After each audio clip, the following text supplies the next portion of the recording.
الذی جعل لکم الارض فراشا، وہی اللہ ہے جس نے اس زمین کو تمہارے لیے بچھونا بنایا ہے، والسماء بناء، اور آسمان کو چھت بنایا۔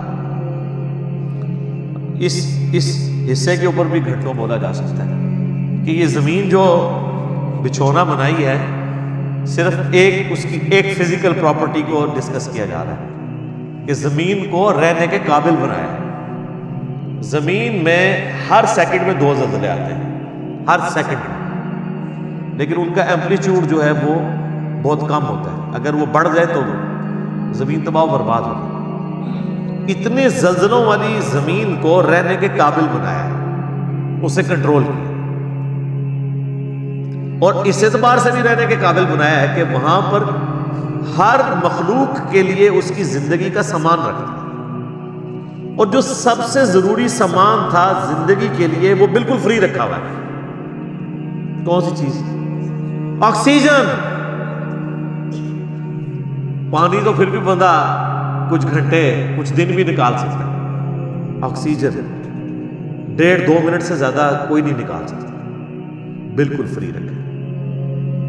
اور اس آکسیجن کی جو مقدار ہے اسے کنٹرول کیا ہوا ہے فضا کے اندر۔ ہائیڈروجن سے یا نائٹروجن سے وہ بڑھ جائے تب بھی ہماری ایگزسٹنس نہیں ہے، کم ہو جائے تب بھی ایگزسٹنس نہیں۔ اور یہ تو صرف ایک فائن ٹیوننگ ہے، اس طرح کی ملینز آف فائن ٹیوننگز روئے ارض پہ ہیں۔ اسی لیے سائنٹسٹ کہتے ہیں کہ یہ میریکل پلانٹ بنایا گیا ہے اس قابل کہ یہاں پہ زندگی رہے، تو کسی کے بنانے سے بنا ہے۔ اگر وہ کہتا ہے خود بخود بن گیا ہے تو پھر اس کو کوئی کاپی کر کے بنا کے بتا دے۔ جو چیز کاپی بھی نہ ہو سکتی ہو اس کے بارے میں کہنا کہ وہ خود بخود ہو گئی ہے، تو اس سے بڑی تو بے وقوفانہ اسٹیٹمنٹ ہی نہیں ہو سکتی۔ جو کام کرنے سے نہ ہو سکے وہ خود بخود کیسے ہو سکتا ہے؟ خود بخود تو وہ کام ہو سکتا ہے نا کہ جو یعنی کرنے سے ہو بھی جائے۔ زمین و آسمان کی ساری مخلوقات مل کے ایک بیج نہیں بنا سکتی کہ جسے ہم مٹی میں بوئیں اور وہ 6 ارب گنا بڑا درخت بن جائے۔ لوگ تو کہتے ہیں جی مٹی کی تو کوئی قیمت ہی نہیں ہے، میں کہتا ہوں سونے کی کوئی قیمت ہے۔ سونے میں بیج ڈالا جائے تو وہ درخت نہیں بن سکتا۔ اگر مٹی دنیا میں نہ ہو تو سونے کو چاٹنے کسی سے، اور سونا نہ ہو تو پھر بھی دنیا چلتی رہے گی۔ یہ مٹی جو اللہ نے رکھی ہے دیکھنے کو حقیر چیز ہے، لیکن اس میں ہم بیج بوتے ہیں، اور سر وہ بیج جب نکلتا ہے اور درخت بنتا ہے، اس درخت کا سائز، اس کے پھولوں کے لگنے کی ٹائمنگ، اس کا پھل میں کنورٹ ہونا، پھلوں کے پکنے کی ٹائمنگ، پتوں کی شیپس، ان کے سائز، پھر ایک ایک پتے تک پانی کا پہنچنا زمین سے، یہ تو انسان پریشان ہو جاتا ہے۔ ایک درخت تو بہت بڑی بات ہے، ایک بیج نہیں کوئی بنا سکتا، اور کوئی یہ کہ خود بخود بن گیا، تو اس سے بڑی بے وقوفی کسی کی کیا ہو سکتی ہے؟ دنیا کا کوئی بے وقوف انسان بھی ایک بال پوائنٹ کے لیے ماننے کے لیے تیار نہیں خود بخود بن جائے، کیونکہ یہ ایک مینیجیبل چیز ہے، الٹپ نہیں ہے، ایٹ رینڈم نہیں ہے۔ تو زمین کو اس نے تمہارے لیے بچھونا بنایا ہے، والسماء بناء، اور آسمان کو چھت بنایا ہے۔ اب یہ متشابہات میں سے ہے، یعنی آسمان کے بارے میں جو اب ہمیں اس ماڈرن سائنس کی وجہ سے ٹروتھ ریویل ہو رہے ہیں وہ تو بڑے حیران کن ہیں۔ یعنی آسمان کی جو لیئرز ہیں، آسمان تک پہنچنے کے لیے جو اللہ تعالیٰ نے لیئرز رکھی ہوئی، ان کے لیے بھی آسمان کا لفظ استعمال ہو سکتا ہے۔ اسٹریٹوسفیئر ہے، ٹروپوسفیئر ہے، پھر اوزون کی لیئر ہے،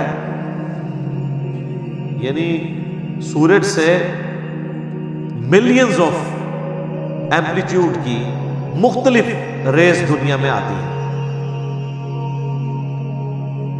لیکن زمین کی جو ہماری رہنے کی سطح ہے اس تک اس میں سے چاند ایک پہنچتی ہے۔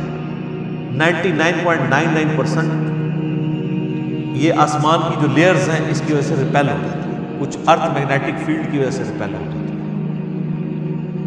ورنہ وہ ہارمفل ریز نیچے آ جائیں تو بیماریاں ہیں۔ یہ جو کہتے ہیں اوزون لیئر کے اوپر ایک شگاف ہے، اس کی وجہ سے سکن کینسر کا خدشہ ہے ان علاقوں میں جہاں پہ وہ ڈائریکٹ ریز آتی ہے۔ تو یہ آسمان کو ایک بڑی مضبوط چھت بنایا ہے اللہ تعالیٰ نے. آسمان حفاظت کا ذریعہ ہے.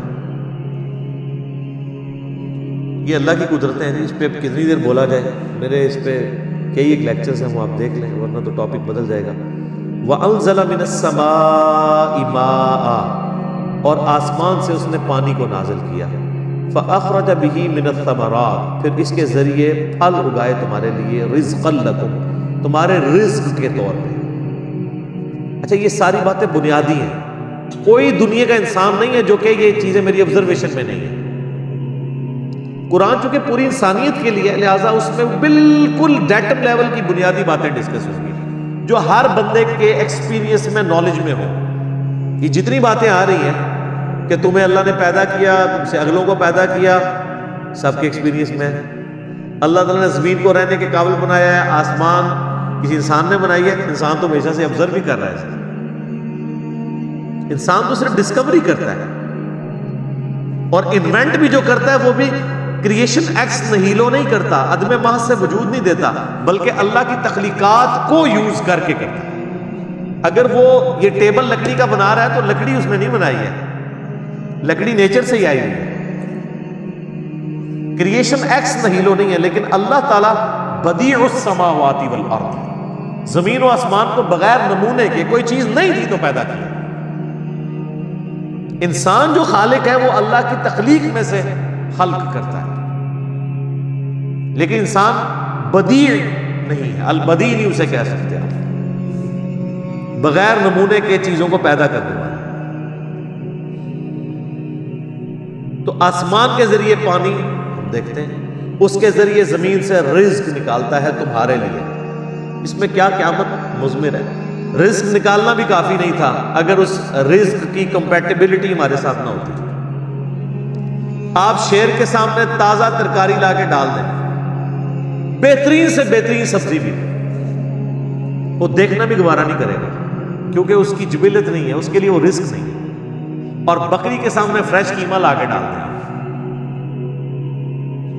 اس کے لیے کوئی اٹریکشن نہیں. تو صرف رزق تمہارے لیے، رزق یعنی رزق بھی پیدا کیا اور اس رزق کو کمپیٹیبل بھی بنایا. اور یہ رزق میں تو میں صرف کھانا بھی نہیں ڈسکس کر رہا ہوں، ورنہ تو ہر نعمت ہی رزق ہے. سب سے اہم ترین رزق آکسیجن ہے جو ہم انہیل کرتے ہیں، جس کے بغیر ہم 1.5-2 منٹ سے زیادہ زندہ ہی نہیں رہ سکتے. وہ سب کے لیے فری رکھ دیا اللہ. کوئی اس کے اوپر ٹیکس نہیں ہے، کوئی آپ کو خریدنا نہیں پڑے گا، یہ آپ کے لیے فری ہے. تو جس اللہ نے یہ ساری نعمتیں دی ہیں، اس نے زمین کو رہنے کے قابل بنایا، آسمان کو تمہارے لیے مضبوط چھت بنایا تمہاری پروٹیکشن کے لیے، آسمان سے پانی نازل فرما کے زمین میں سے نباتات اگائے، اس کے ذریعے تمہارا یہ فوڈ سائیکل چلتا ہے سارے کا سارا. سب کچھ زمین سے ہی آ رہا ہے، چاہے وہ جانوروں کی خوراک ہو، چاہے پودوں کی خوراک ہو، چاہے ہماری خوراک ہو. زمین مر جائے تو ساری مخلوقات مر جائے. تو اللہ فرماتا ہے جس نے سب کچھ کیا ہے، فَلَا تَجْعَلُوا لِلَّهِ أَنْدَادًا وَأَنْتُمْ تَعْلَمُونَ، پھر اللہ کے ساتھ کوئی مد مقابل نہ ٹھہراؤ اور تم جانتے تو ہو، تم جانتے تو ہو کہ یہ کوالٹیز کسی اور کی ہے ہی نہیں ہے. یہ توحید تو تمہارے اندر موجود ہے کہ اللہ کے مد مقابل کوئی نہیں ٹھہرایا جا سکتا. مجھے بتائیں قرآن اسٹارٹ میں جو توحید بیان ہوئی ہے، اس توحید کو پڑھ لینے کے بعد کوئی کسی بابے کو پکارے گا، کسی مرے ہوئے شخص کو پکارے گا، کسی زندہ شخص سے وہ چیزیں ڈیمانڈ کرے گا جس کا وہ اہل ہی نہیں ہے؟ امپاسبل. کتنی بنیادی بات ہے. بس یہ ساری نعمتوں کے عوض میں تم سے ایک بات مانگ رہا ہوں، فَلَا تَجْعَلُوا لِلَّهِ أَنْدَادًا، بس مت بناؤ اللہ کے ساتھ کسی اور کو مد مقابل ند کے طور پہ. وَأَنْتُمْ تَعْلَمُونَ، اور تم جانتے تو ہو کہ کوئی ہے ہی نہیں ایسا کہ جسے بنایا جائے مد مقابل. کون ہو سکتا ہے؟